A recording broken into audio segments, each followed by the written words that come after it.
I found out my boyfriend has been running a secret Instagram account where he tells women I'm his pathetic unemployed ex who won't move out. Not his girlfriend, not his partner, his ex. A deadbeat roommate he feels sorry for. And the absolute wildest part, he convinced me 6 months ago to delete all my social media because his company had this new security policy, and it would look bad if his girlfriend was posting online while he had to stay off everything. I actually believed him. I deleted Instagram, Facebook, everything, because I thought I was being supportive of his career. Turns out there was no company policy. There was just Brian, gym rat, mid-level sales rep who thought he was God's gift to women, maintaining a whole secret life online while I sat at home like an idiot with zero social media presence. My friend Jillian found it completely by accident. She was scrolling through Instagram last week and one of those suggested accounts popped up.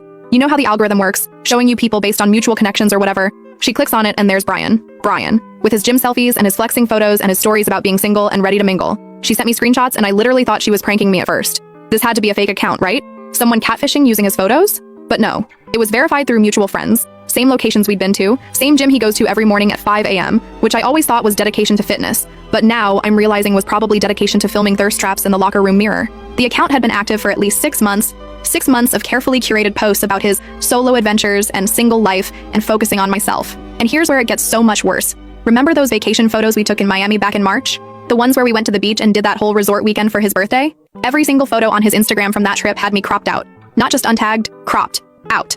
There's this one photo where you can literally see my hand on his shoulder in the corner of the frame because he couldn't crop it out completely. The caption? Solo beach vibes. Nothing better than traveling alone and clearing your head. I was right there.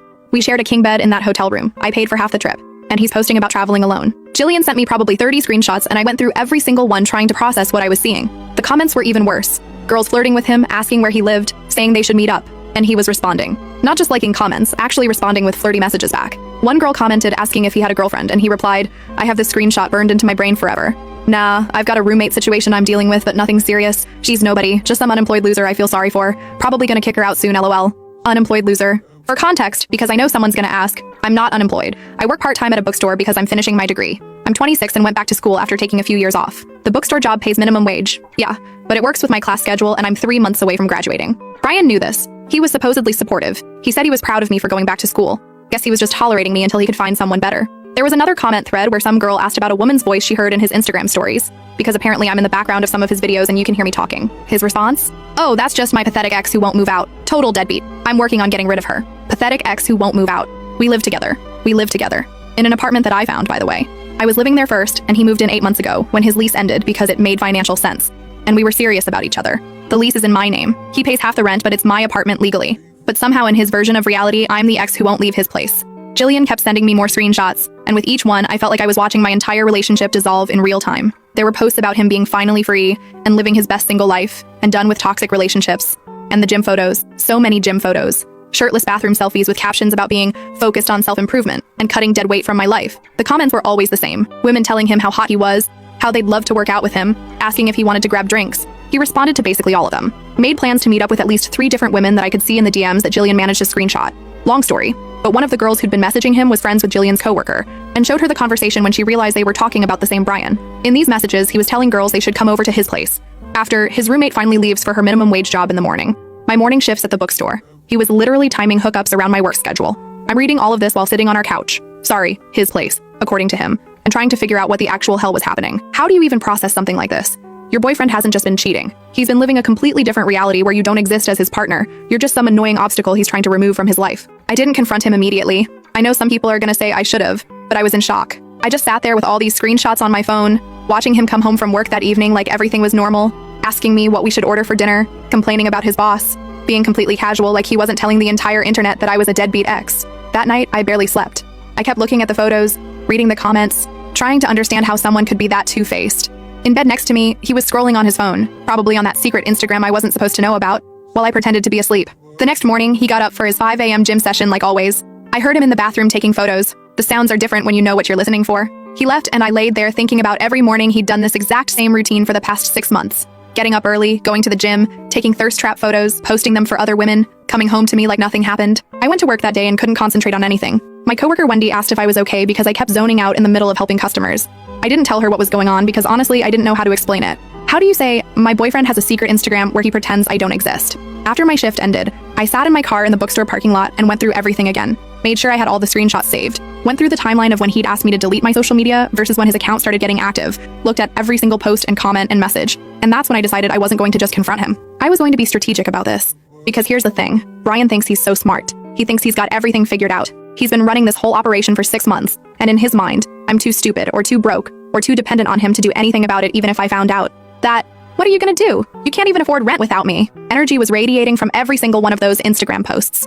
The way he talked about me like I was some charity case he was stuck with, the way he'd positioned himself as this successful single guy who was too good for commitment. He really thought he had all the power here. So I started planning, and I'm not gonna lie. Some of you are probably gonna think I went too far with what I did, but honestly, after reading that I was a pathetic ex and an unemployed loser and a deadbeat who needed to be kicked out of his apartment, which again is literally my apartment, I stopped caring about going too far. I spent 3 days acting completely normal while I figured everything out. Made dinner with him, watched TV on the couch, listened to him talk about work. The whole time I'm just thinking about those Instagram posts and planning my next move. Okay, this is getting really long, so I'm gonna post an update soon with what happened next, because trust me, you wanna hear this part. Shout out to everyone who's been messaging me asking for updates. I see you and I'm getting there. Update. Okay, so a bunch of you have been asking what happened when I confronted Brian, and honestly, this is where things got absolutely insane. First, I want to address some comments I saw. Yes, I know legally he's a tenant and I can't just kick him out same day even though the lease is in my name. I'm not an idiot. But I also wasn't planning to play by normal breakup rules because this wasn't a normal breakup situation. This was a man who'd been publicly humiliating me online for 6 months while using my apartment as his personal hookup spot. So anyway, that third day, I waited until he got home from work, around 6 p.m. like usual. He walked in all relaxed, threw his gym bag by the door, that damn gym bag that I now knew was full of outfit changes for his Instagram photos, and asked what I wanted to do for dinner like it was just another day. I was sitting on the couch with my laptop open. I'd spent the afternoon making a very special PowerPoint presentation. Yeah, you read that right. A PowerPoint, with screenshots of every single Instagram post, every comment, every DM that Jillian had managed to get, organized by date with timestamps and everything. I told him we needed to talk and he should probably sit down. He got this confused look on his face but sat down in the armchair across from me. He asked what was going on, and I just turned my laptop around so he could see the screen. The first slide was titled, Brian's Secret Life, with his Instagram handle in big letters and his profile picture, one of those shirtless gym selfies where he's flexing in the mirror. I wish I could describe the look on his face. It went from confusion to recognition to absolute panic in about 3 seconds. He started to say something, but I held up my hand and told him no. He was going to shut up and look at every single slide before he said anything, so I made him sit there while I clicked through the entire presentation. Every cropped vacation photo, every comment where he called me a deadbeat, every message where he invited women over during my work hours, the one where he said I was his pathetic ex who wouldn't move out, all of it. By slide 15, he was trying to interrupt, saying I needed to let him explain that it wasn't what it looked like, that I was taking things out of context. I just kept clicking through slides. Slide 20 showed the comment thread where he told some girl named Jessica that his roommate situation would be resolved soon, and she should come visit. When I finally finished the presentation, 37 slides total, I counted, I closed the laptop and just looked at him. He immediately went into damage control mode, started talking fast about how the Instagram was just for fun, how he never actually met up with any of those women, how the comments didn't mean anything, how I was overreacting to what was basically just social media, and everyone exaggerates online. I asked him about the company security policy that made me delete all my social media. He stuttered for a second and then said his company DI'd have concerns about employees' online presence, and he was just trying to protect both of us. When I pointed out that he had an active Instagram account while supposedly being under this policy, he said it was different because he was in sales and needed social media for networking. He called posting shirtless gym selfies and telling women I was a deadbeat networking. Then he tried a different approach. He said the account was from before we got serious and he just never deleted it. He claimed he barely used it anymore and those comments were all old.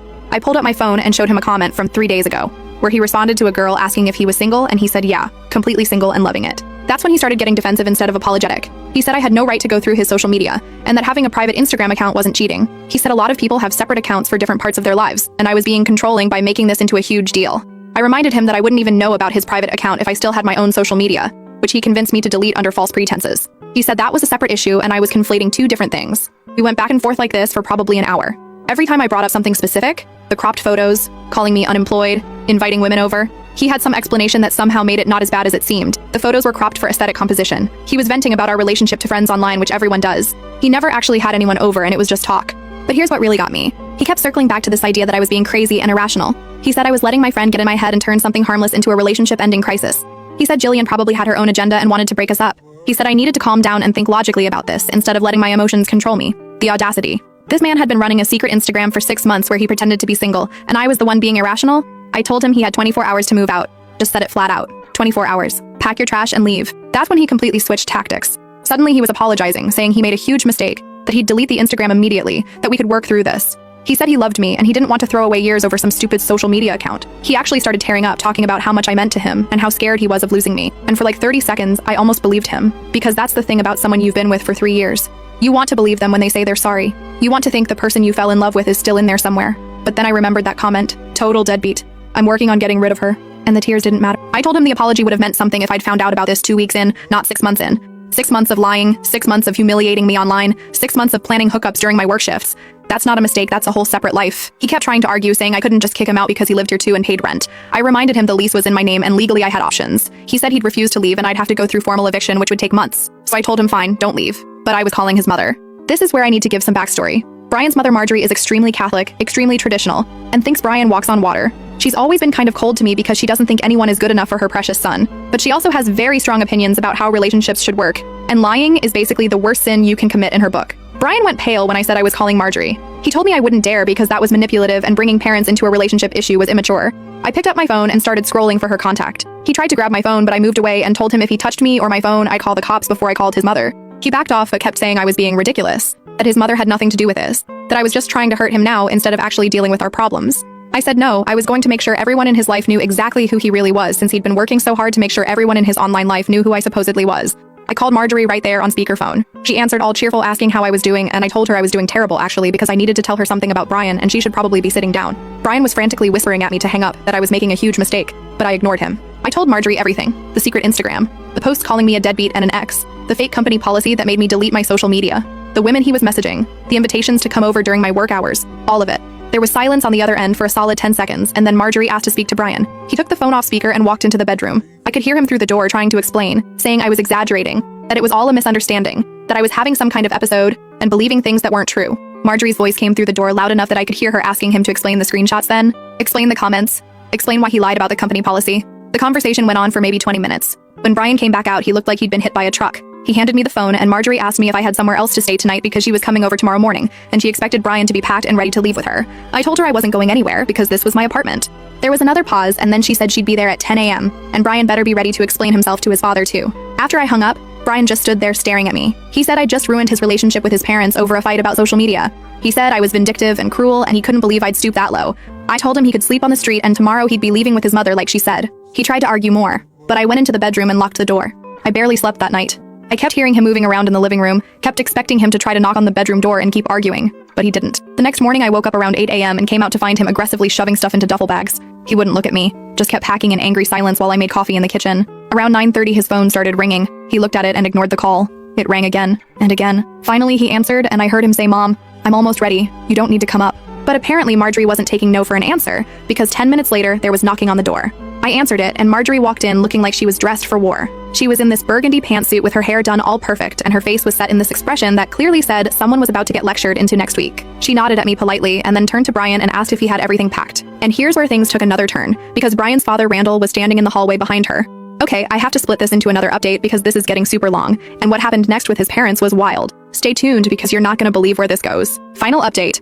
Okay, so I'm writing this from my friend Jillian's house because I needed to get out of my apartment for a few days while everything settles down, and holy hell you guys, the last few days have been absolutely unhinged. So where I left off, Marjorie showed up at 10 a.m. in her burgundy power suit looking ready to destroy someone's entire existence, and Brian's dad Randall was standing behind her in the hallway.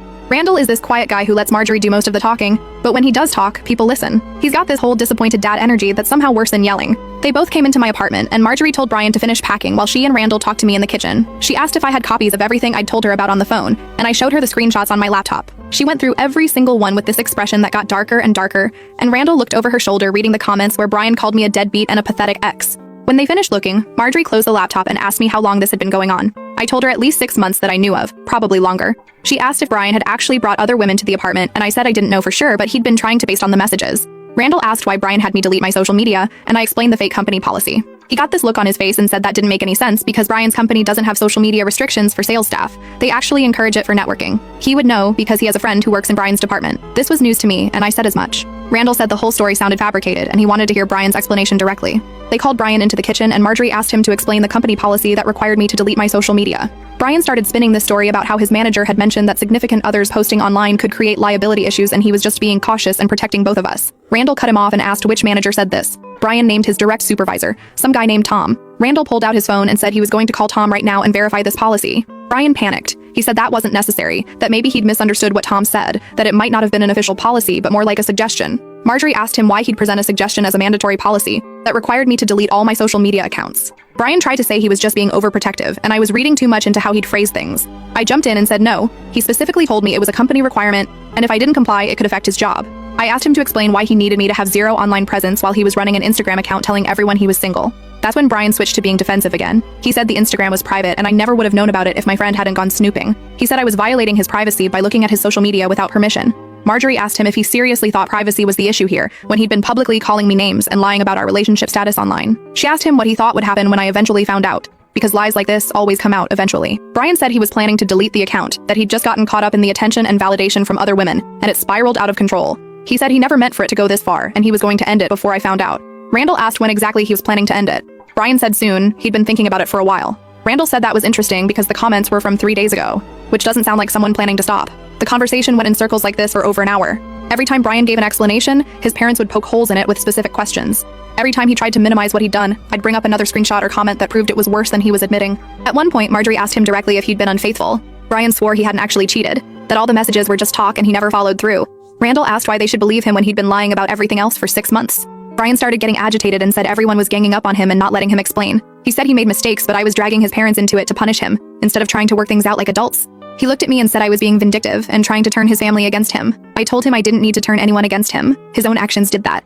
I said I called his mother because he tried to claim he could refuse to leave my apartment, and I wanted his family to know the kind of person he really was before he spun some victim story about his crazy ex-girlfriend. Marjorie asked what he meant about refusing to leave, and Brian said I was trying to illegally kick him out without proper notice. I clarified that he'd been living here 8 months and paying half the rent, but the lease was solely in my name, and after discovering he'd been planning to have other women over in my home, I wanted him gone immediately. Randall said they were taking him home with them today regardless, and he could figure out his living situation from there. Brian tried to argue that he had work and couldn't just leave, but Randall said he could call in sick for a few days while they sorted this mess out. That's when things got even more complicated, because Brian's phone kept buzzing during this whole conversation. Finally, Marjorie told him to answer it or turn it off because it was interrupting. He looked at the screen and his face went weird and he said it was just work stuff. He'd deal with it later. But his phone kept ringing. After the 4th call, Randall just took the phone from Brian's hand and answered it himself. It was Brian's manager, Tom, the same Tom who allegedly instituted the social media policy. Randall put it on speaker and Tom was asking Brian why he wasn't at the client meeting that started 30 minutes ago. This was the 2nd time this month he'd no-showed an important meeting, and if he didn't have a good explanation, he needed to come to the office immediately to discuss his future with the company.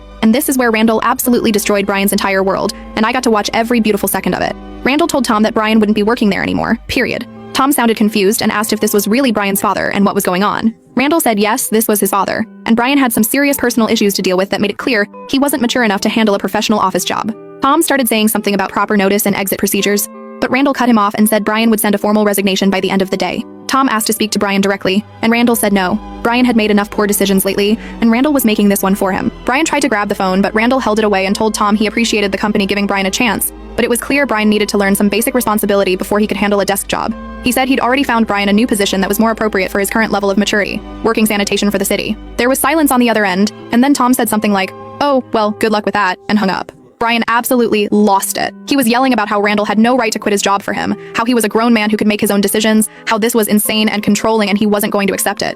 Randall just looked at him with this ice-cold expression and said, if Brian wanted to act like a grown man, he should have done that before spending 6 months lying to everyone and publicly humiliating his girlfriend online. He said grown men don't create fake personas on social media to get attention from other women.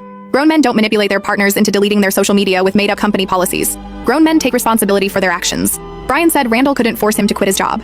Randall said he just did, and if Brian had a problem with it, he was welcome to call Tom back and try to explain why he should keep his job after missing multiple meetings and clearly having no focus or reliability. Marjorie jumped in and said they'd already discussed this on the drive over, and they were in complete agreement. Brian was moving back home, leaving his sales job, and starting work with the city sanitation department on Monday. He'd be picking up trash on the streets, cleaning public restrooms, emptying garbage cans in parks, whatever they needed. Brian said they couldn't be serious. Garbage collection? He went to college. He had a career. They couldn't make him pick up trash like he was doing community service.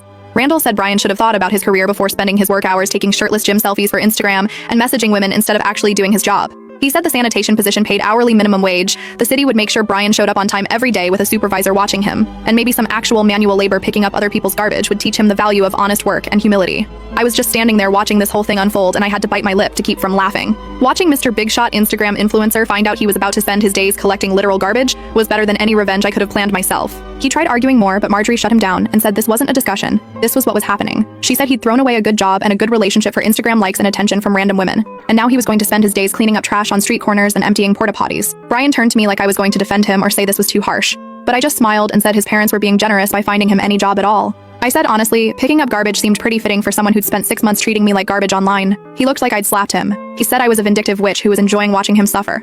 I said damn right I was enjoying it, after reading him call me a pathetic ex and a deadbeat loser for 6 months while he posted thirst traps pretending to be single. I said watching him go from fake successful single guy to actual trash collector living with his parents was absolutely hilarious, and he deserved every second of it. Marjorie told us both to stop because arguing wasn't solving anything. She said Brian was leaving with them right now, period. He could stay in their guest room, work his sanitation job, and maybe after a few months of picking up garbage and cleaning public bathrooms, he'd learn some humility and understand what real work looked like. Brian tried one more time to argue that he could stay here and work things out with me, that we didn't need to break up over this, that making him work in garbage collection was humiliating and an overreaction. He actually had tears in his eyes talking about how his whole life was falling apart. I looked at him and said good. I said his life should fall apart because he'd built it on lies and fake Instagram posts. I said I hoped every single girl who'd been flirting with him on Instagram found out he was now living with his parents and collecting trash for minimum wage. I said maybe he could update his Instagram bio to single living with mom and dad professional garbage man. He called me cruel and heartless. I said no. Cruel was calling me an unemployed loser online for 6 months. Heartless was cropping me out of vacation photos and telling people I was his pathetic ex who wouldn't move out. I said he was just mad because his little fake life got exposed and now he had to face actual consequences. Randall cut in and said regardless of how we felt about each other, Brian needed to leave today. He said Brian would be reporting to the city sanitation department Monday morning at 5 a.m. And if he was even 5 minutes late or complained about the work, Randall would personally make sure he stayed in that position for a full year. It took another 30 minutes for Brian to gather all his immediate stuff. He kept looking at me like he expected me to feel sorry for him, but I just kept thinking about those Instagram comments and feeling zero sympathy. Finally, Randall picked up 2 of the duffel bags and told Brian to grab the rest and let's go. At the door, Brian turned around one last time and said I was going to regret this, that I was throwing away a good relationship because I couldn't handle him having a private social media account. He said I'd ruined his life by calling his parents, and now he was losing everything, his job, his apartment, his girlfriend, and he'd be spending his days picking up garbage because of me. I looked him dead in the eye and said the only thing I regretted was not finding out about his secret Instagram sooner so I could have dumped his lying butt months ago. I said have fun with your new career as a garbage man. Maybe you'll finally be doing work that matches your personality. Then I shut the door in his face. After they left, I literally did a happy dance in my apartment. Jillian came over that evening and I told her everything. The PowerPoint presentation, his parents showing up, Randall answering Tom's call and quitting Brian's job, telling Tom that Brian would be working sanitation now. We drank wine and laughed about how the Instagram king was now going to be the garbage king. The next few days were amazing. Brian started messaging me these long, pathetic paragraphs about how his parents had ruined his life, how he couldn't believe his own father had quit his job and signed him up to collect trash, how humiliating this was. Every message just made me laugh harder. Then he sent me a message saying he'd started his first day with sanitation, and it was absolutely degrading. He said he was literally picking up garbage off the streets in a bright orange city worker vest, cleaning public bathrooms that smelled horrible, emptying trash cans full of disgusting stuff. He said people from his old gym had already seen him in his work uniform and were definitely talking about it. I responded this time just to say, I hoped someone took a photo of him in his garbage man uniform and posted it online, so all those Instagram girls who thought he was so hot could see what he was really up to these days. I said maybe he should make a new Instagram account called Trash Collector Brian and post selfies with garbage bags. Then I blocked him on everything. A few days later, Marjorie sent me a message checking in. She said Brian was having a very hard time adjusting to his new reality. She said the first few days he came home exhausted and smelling like garbage and wouldn't stop complaining. She said he kept saying the work was beneath him and humiliating and everyone was laughing at him. She said she told him that's exactly the point. He needed to learn humility and what real work felt like after spending months pretending to be some successful player online. I told Marjorie I appreciated her taking him out of my apartment and holding him accountable. She said she was mortified by his behavior and the things he'd said about me online. She said they'd raised him better than that, and clearly he needed a serious reality check. She said the sanitation job would continue for at least 6 months no matter how much he complained. That was a week ago. According to his Instagram being gone and Marjorie's updates, Brian is still living with mommy and daddy, getting up at 4:30 a.m. to put on his orange safety vest and collect garbage all day, coming home smelling like trash and too tired to do anything but shower and sleep. The guy who called me an unemployed loser is now making minimum wage doing manual labor while I'm finishing my degree. The dude who said I was his pathetic ex who wouldn't move out is now living in his childhood bedroom with his parents because he couldn't handle being an adult. Some people in the comments said I went too far by calling his parents and that I'm being too happy about his situation. But you know what? He spent 6 months publicly humiliating me, calling me names, planning to cheat on me in my apartment, lying to my face every single day. And all I did was tell his parents the truth and let them handle their son however they wanted. If Brian's now picking up garbage for a living, that's not on me. That's on him for being a lying, cheating, manipulative jerk who couldn't keep his lies straight. His father decided he wasn't mature enough for an office job. His mother decided he needed to learn what real work was. I didn't make those decisions. His own behavior did. And yeah, I'm enjoying knowing that all those women he was trying to impress now know he's a garbage collector living with his parents. I'm enjoying the fact that Mr. Solo Adventures, and single and loving it, is actually hauling trash bags in 90-degree heat while I'm moving on with my actual life. My lease is up in 4 months and I'm definitely moving to a new place. Fresh start. Just me, my degree, 3 months away from done, my bookstore job, and zero tolerance for lying garbage men.